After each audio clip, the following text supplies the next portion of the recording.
होळी सण साजरा करण्याची प्रथा कधीपासून सुरू झाली? प्राचीन काळी एका दृष्ट रावणासारख्या राजाच्या दरबारात एक भक्त प्रल्हाद होता. त्याच्या भक्तीचे तेज पाहून सारं राज्य हळूहळू बदलत चाललं होतं. पण त्याच्या भक्तीवर होईल का विजय, या रंगीबेरंगी सणामागची खरी कथा आता सुरू होते. प्राचीन काळ, दैत्यांचा काळ. जेव्हा पृथ्वीवर राज्य करत होता एक अत्यंत पराक्रमी पण अहंकारी राक्षस राजा, हिरण्यकश्यपू. त्याचा भाऊ हिरण्याक्ष याचा वध भगवान विष्णू यांनी केला होता. त्या दिवसापासून हिरण्यकश्यपूच्या हृदयात सूडाची ज्वाला पेटली होती. सत्ता, अमरत्व आणि देवांवर विजय यासाठी त्याने घोर तपस्या केली. ब्रह्मदेव प्रसन्न झाले आणि त्याला वरदान दिले. ना मनुष्य मारू शकेल, ना पशु, ना दिवस ना रात्र, ना घरात ना बाहेर, ना अस्त्र ना शस्त्र. हिरण्यकश्यपू जवळजवळ अजेय झाला. त्याने संपूर्ण राज्यात हुकूम काढला, माझीच पूजा करा. विष्णूचे नाव घेणाऱ्याला मृत्यू.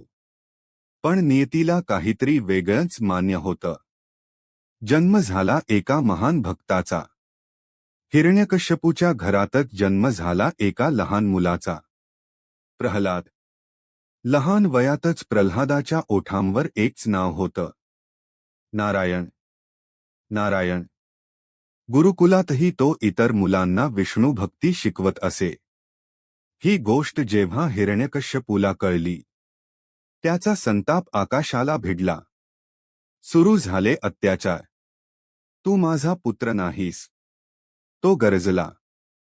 प्रल्हादाला विष पाजण्यात आले, पण विष अमृतासारखं ठरलं. त्याला उंच पर्वतावरून खाली ढकललं, पण तो सुरक्षित राहिला. सापांच्या खड्ड्यात टाकलं, पण सापांनी त्याला स्पर्शही केला नाही. हत्तींच्या पायाखाली दिलं, पण हत्ती शांत झाले. प्रल्हाद फक्त एकच म्हणत होता, पिताश्री, भगवान सर्वत्र आहेत. शेवटचा डाव, होलिका. हिरण्यकश्यपूने आपल्या बहिणीला बोलावले. होलिका. तिला अग्नीत जळण्याचा वरदान होता. योजना तयार झाली. जळती होळी पेटवली गेली. होलिका प्रल्हादाला मांडीवर घेऊन अग्नीत बसली. संपूर्ण राज्य श्वास रोखून पाहत होतं. प्रल्हाद डोळे मिटून जप करत होता, नारायण. नारायण. आणि चमत्कार घडला. अग्नीने होलिकालाच भस्म केलं. पण भक्त प्रल्हाद सुरक्षित बाहेर आला. त्या दिवसापासून होलिका दहन सुरू झालं. वाईटाचा अंत आणि भक्तीचा विजय. निर्णायक क्षण. हिरण्यकश्यपू संतापाने प्रल्हादासमोर उभा राहिला. कुठे आहे तुझा विष्णू?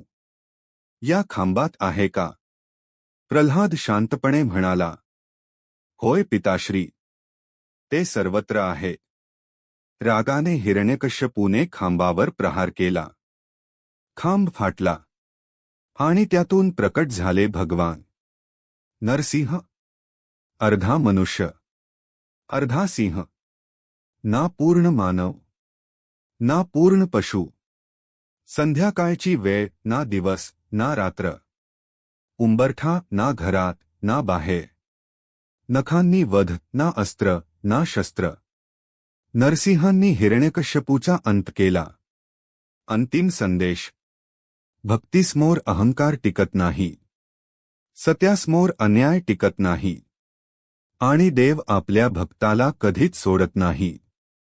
लहानसा प्रल्हाद आपल्याला शिकवतो, श्रद्धा अढळ असेल तर अग्नीही आपल्याला स्पर्श करू शकत नाही. ही कथा आपल्याला सांगते, होळी फक्त रंगांचा सण नाही, तर ती आहे वाईट प्रवृत्ती जाळून टाकण्याची आठवण. जय श्री विष्णू. जय भक्त प्रल्हाद.